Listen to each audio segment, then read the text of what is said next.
বাংলাদেশের কি অবস্থা সবাই তেল পাম্পে গেলে বুঝবেন ঠেলাটা, ঠিক আছে? তেল পাম্পে গেলে বুঝবেন যে বাংলাদেশের হালটা কেমন। দেখেন আমার এই ভাই সকাল থেকে সিরিয়াল দিয়েছিল তেল পাম্পে তেল নেওয়ার জন্য। সে একটি মানে ভালো একটা জব করে, তো ভাইয়ের জন্য মানে ভাই বাসায় যায়নি লাঞ্চ করতে, তার জন্য লাঞ্চের জন্য খাবার আনছে।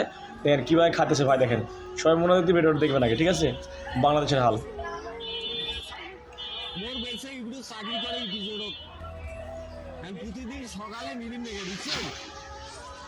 তো যা হোক, এই ভাইয়ের মতন যদি কারোর ছেলে মেয়ে থাকে কি বন্ধু বান্ধব থাকে, তার জন্য অবশ্যই তারা মানে সিরিয়াল দিয়ে যাবেন, মোটরসাইকেল নিয়ে সিরিয়ালে থাকবেন। অবশ্যই তার ফ্যামিলি থেকে খাওয়ার জন্য এবং খাবার নিয়ে যায় তাকে খাওয়াবে। তেল মিস করা যাবে না, ঠিক আছে পাবলিক? তেল মিস করলে কোনো সমস্যা, তেল মিস করা যাবে না। তো আপনারা সবাই ভিডিওটা বেশি করে শেয়ার করে দেবেন আর এই ভিডিওটা সবাই দেখবেন, ঠিক আছে? কী